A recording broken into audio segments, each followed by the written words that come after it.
tem uma iniciativa que chama Magbras, que eles já estavam fazendo tecnologia de processamento para alguns desses Sim. são magnéticos, não sei se é disprósio, neodímio.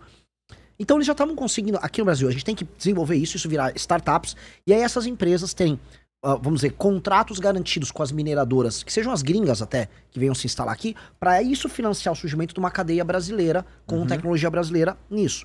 E, paralelamente, o ímã sendo feito aqui, aí exigir como contrapartida as fábricas de bateria aqui. Só que, o Sérgio, pelo amor de Deus, isso aqui não é uma área minha, eu tô só falando com quem eu conversei. Tem 3 propriedades especiais aí, terras raras. Um é a magnética, uma é de catalítico, que eu realmente não sei. Isso. E a outra é os a processos. de luminescência, Sim. de...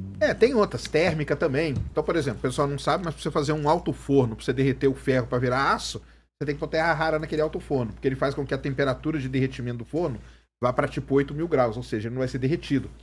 Porque o que o pessoal não entende é assim, não, mas eu faço o que com a terra rara? A terra rara, ela entra para fazer ligas. Então, por que o F-35 usa tanto? Porque ele precisa de ligas que resistam à pressão, tem que ser aerodinâmica, resista à temperatura, entendeu? Muito à temperatura.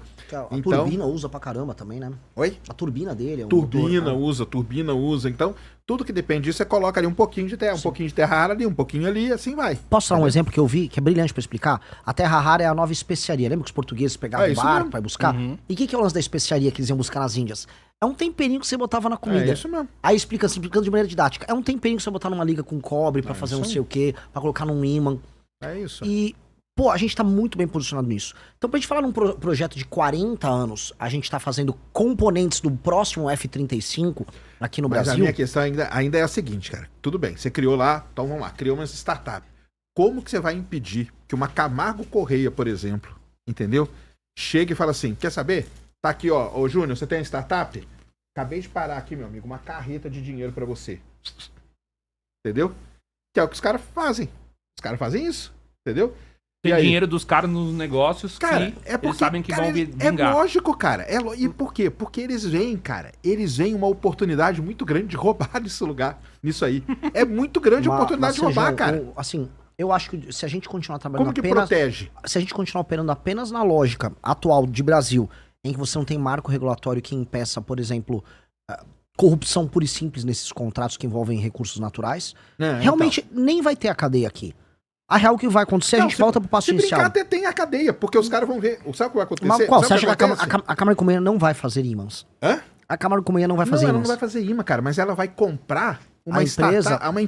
Ela vai chegar pro Júnior e falar, Júnior, tá aqui, ó, cara, um caminhão de dinheiro aqui pra você, cara, você agora é meu. E ela engloba aquilo lá pra dentro dela, cara. Entendeu? Assim, porque essas tese... empresas. O que a Camargo Correia entende de furar posto de petróleo? Não, cara. Mas ela fazia broca, ela fazia coisa. Não é que ela fazia. Ela foi lá e comprou as empresas que faziam broca e se instaurou dentro da Petrobras pra roubar pra caramba. O problema é o roubar pra caramba.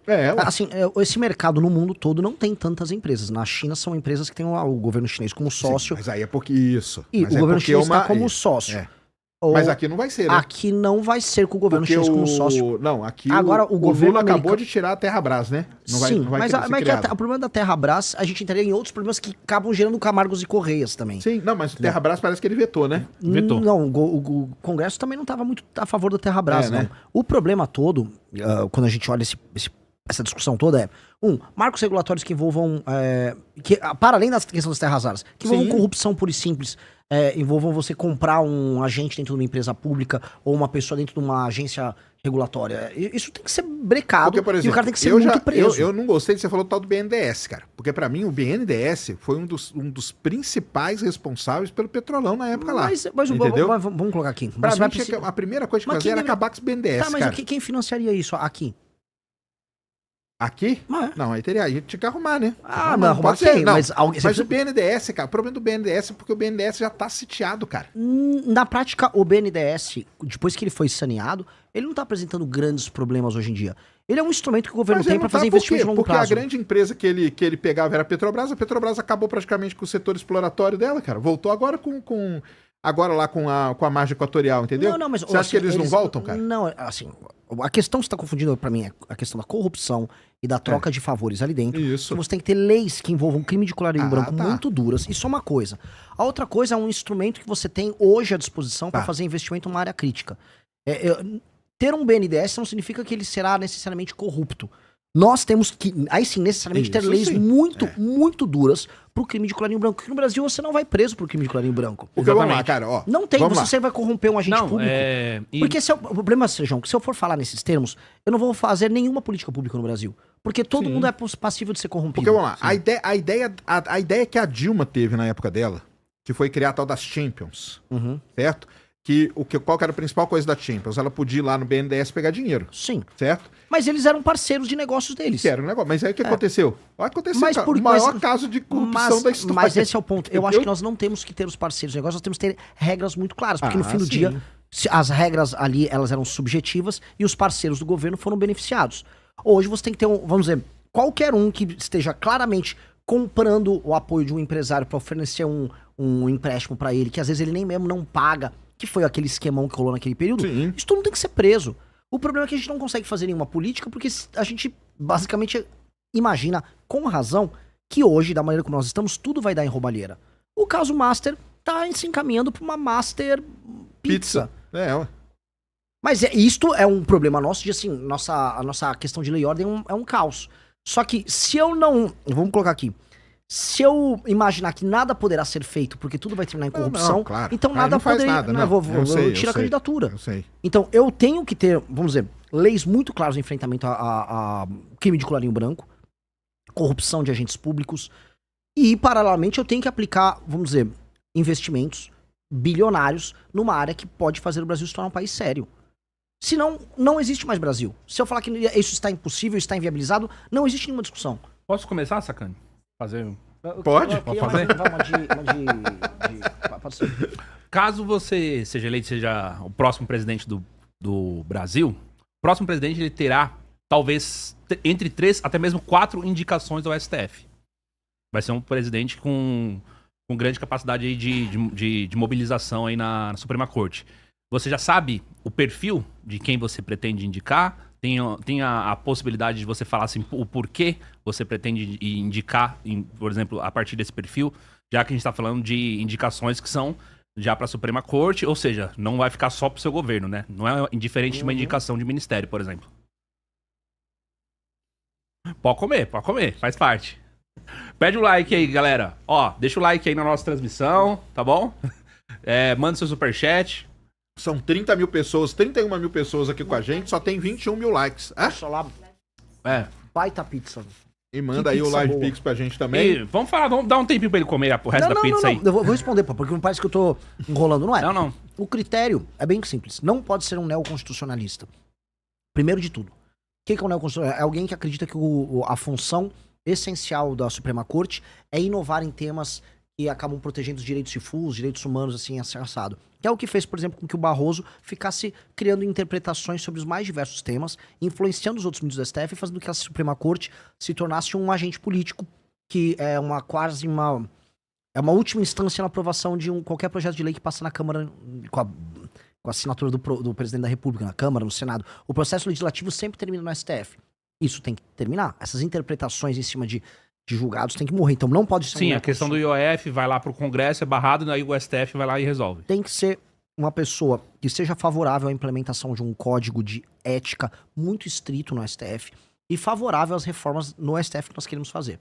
Tem que ser uma pessoa que de start não tem parentes com escritório de advocacia para fazer negócio com eles e que, nesse sentido, sendo ele um legalista e não um inventor, ele entenda que o papel do próximo presidente da República, no caso eu, que eu estaria indicando, é devolver ao STF as suas prerrogativas essenciais e iniciais, que é cuidar de temas abstratos ligados à constitucionalidade. Ponto. E ele tem que não se opor ao presidente da República quando o presidente da República, junto com o Congresso Nacional, regulamentar o que o STF não pode fazer. Que é ter escritórios tendo negócios com todo mundo, como eles fizeram com parentes de ministros, ter essas decisões monocráticas que acabam criando, vamos dizer, feudos de poder ligados aos ministros do STF, um filtro de entrada para que apenas temas ligados a questões estritamente constitucionais rodem no STF e ele não ser hoje uma corte de tudo. Hoje você tem 8 mil ações no STF. Se eu não me engano, na Suprema Corte Americana é coisa de 50. Não 50 mil, 50. E aí esses temas que são mais abstratos, aí eles são... Tem temas, obviamente, materiais ligados à vida cotidiana americana, mas você não fica virando uma última instância pra qualquer coisa. Isso outorga muitos poderes. O principal para retirar o poder político do STF, criação de uma corte política para julgar os deputados e senadores, que não seja o STF. Essa corte política pode ser composta por desembargadores com mandatos de 2 anos, e eles vão ficar com os casos do famoso foro privilegiado que envolve deputado e senador. E aí retira do STF essa faca no pescoço que ele tem das pessoas que fiscalizam ele, que por excelência são os senadores. Essas indicações que teriam que apoiar publicamente essa agenda seriam indicações, portanto, que facilitariam a recolocar o STF num papel que é fundamental no modelo republicano como o nosso. Ser guardião da Constituição é fundamental, senão também, na prática, o espírito de quem fundou aquela Carta Constitucional, por mais que a nossa Carta Constitucional não seja grande coisa, seja mantido. Então, sim, esses seriam os critérios. Você apoiaria a criação de uma nova constituinte? Sim. De imediato, uma nova constituinte? Não de imediato. No imediato eu preciso fazer aquela base que eu comentei. Fazer a base, ganhar popularidade, legalidade, pra e poder... explicar, olha, agora pra gente dar o grande salto com isso. Porque grande parte das suas ações, ali, quando você fala de prisão perpétua, até mesmo pena de morte, essas coisas são coisas que você esbarra na Constituição ali, né? Então você Pena precisa... de morte é cláusula pétrea. Aí eu teria precisado de uma nova Constituição. É. As outras reformas que são PEC são emendas à Constituição, portanto eu posso alterar a Constituição. Então, boa parte das ações que eu tenho que fazer num primeiro mandato nosso, são ações que envolvem alterar a Constituição. Agora, alterar a natureza para uma Constituição mais simples, eu preciso de uma nova Constituição. E essa discussão precisa começar a ser feita no Brasil. Porque hoje no Brasil, tudo está na Constituição. Logo, tudo se torna uma matéria muito complicada de ser tratada. Isso dá hiperpoderes ao STF, porque se tudo é matéria constitucional, o STF trata de tudo, e é por isso que eles tratam de tudo, até a taça das bolinhas do Flamengo, de 1987, o Campeonato Brasileiro. Uhum. Assim como, para você conseguir alterar qualquer política econômica no Brasil, é um inferno. Você precisa de uma votação da maioria qualificada constitucional para você conseguir passar isso. Então, é um inferno. Na prática, passar qualquer coisa faz com que o presidente... se torna muito difícil, faz com que o presidente tenha pouco poder. Nós precisamos de uma Constituição que outorgue ao Poder Executivo poder de fazer as coisas. Então, esta é uma segunda etapa necessária. A gente só vai ser uma daquelas 5 nações mais importantes do mundo se nós também endereçarmos essa questão, porque hoje a gente tem uma Constituição que ela dá muito poder para as oligarquias locais e regionais, o famoso centrão. E esses caras usam dessas dificuldades do presidente governar para obter favores. E eis o grande problema brasileiro. Isso aí. Outra pergunta interessante, ainda nessa questão da Constituição, do STF, e tem a ver com a dificuldade de governar. Ganhar uma eleição é uma coisa, né? Depois, quando você entra lá, você tem a questão de realmente como é que você vai passar as suas ideias, o seu plano de governo para ação. E isso daí tem sido a preocupação de, enfim, diversos candidatos falam a respeito da questão. Uma coisa é você ganhar a eleição, outra coisa é você conseguir implementar isso. Mas para ganhar uma eleição, ainda assim no modelo no Brasil, você também precisa de um Congresso, você precisa também de um Senado que compre as suas ideias. Como você pretende fazer isso? E principalmente se você tem já uma visão do perfil do seu vice-presidente, porque você vai precisar governar com o Congresso, com outros partidos, com outras pessoas, e também quem que você pensa, por exemplo, que deve ser o perfil aí do seu vice-presidente. Para ganhar a eleição, eu não dependo tanto da opinião do Congresso, para ganhar a eleição. Se eu fosse depender da opinião do Congresso, em 18 ganhava o Alckmin. O Congresso tem seus caras do Centrão que ele bota pra andar. O Congresso queria que fosse o Tarcísio agora, né? E nem candidato ele foi. Então, eles não têm esse poder todo pra definir o vencedor das eleições. Mas depois sim, né? Depois sim. Pra manter, né? Pra manter. Pra manter, então, os caras são fundamentais, cara. Então eles jogam um jogo entendendo assim, quem entrar vai se compor comigo. E a gente só tem que se compor com ele, não importa se o presidente seja eu, o Lula ou um Bolsonaro, tendo que sentar na mesa com um bando de ladrão que é eleito pelos brasileiros. E a gente tem que colocar isso em perspectiva. O brasileiro, na hora de votar no legislativo, ele opta por colocar o pior tipo de bandido possível, que é um político que não tem opinião sobre nada, que é o político do Centrão, que não tem compromisso com o resultado em absolutamente nada, e cuja função é receber uma emenda e lá em Brasília, mandar essa emenda pra base dele, desvia um pedaço de dinheiro pra virar caixa 2, põe um pedacinho desse dinheiro desviado no bolso, porque todo mundo é filho de Deus, o outro vira caixa 2 pra eleição municipal pra ajudar o prefeito dele, monta uma base política na região dele, faça com que essa base política não tenha nenhum compromisso na melhoria da vida das pessoas, nem, por exemplo, aumento da atividade econômica, mantenha as pessoas dependentes dela e aí manda mais emenda e é um ciclo que vai se repetindo. Este é o ciclo que nós precisamos quebrar, mas infelizmente os políticos que mandam no Brasil são os políticos que administram esse ciclo. E é por isso que quem manda no Brasil tá no Amapá, quem manda no Brasil tá em Roraima, quem manda no Brasil tá no Maranhão. E esta é a grande guerra. A gente fica aqui na internet discutindo questões ideológicas de direita e esquerda, quem manda no Brasil não liga pra esse assunto. Liga. Não, Porque esses assuntos... o que eles mais querem é que fiquem discutindo Exato. isso. Assim, a gente Pra pega... eles é excelente, A cara. gente pega o Brasil, que poderia estar debatendo assuntos que importam, e tá discutindo, não, mas o banheiro trans... Dane-se o banheiro trans. A real é o seguinte, quem manda em você que está nos assistindo é um cara do Amapá. É o Alcolumbre, o homem mais poderoso na política brasileira é um cara do Amapá. E o antigo homem mais poderoso é um cara do Piauí, o Ciro Nogueira. Veja, o Amapá, viver no Amapá é infernal. Eu estive no Maranhão. Viver no Maranhão é infernal. Viver no Piauí é infernal. São os estados mais mal administrados do Brasil. Não obstante, são os que proporcionalmente recebem mais recursos. E politicamente, por conta do Pacto Federativo, são os que mais mandam na gente. Além de tudo, eles mandam os políticos mais malandros que não têm nenhum compromisso com o eleitor, porque o eleitor não cobra nada. Nenhum eleitor do Maranhão tá cobrando o melhor desempenho num deputado federal do Maranhão.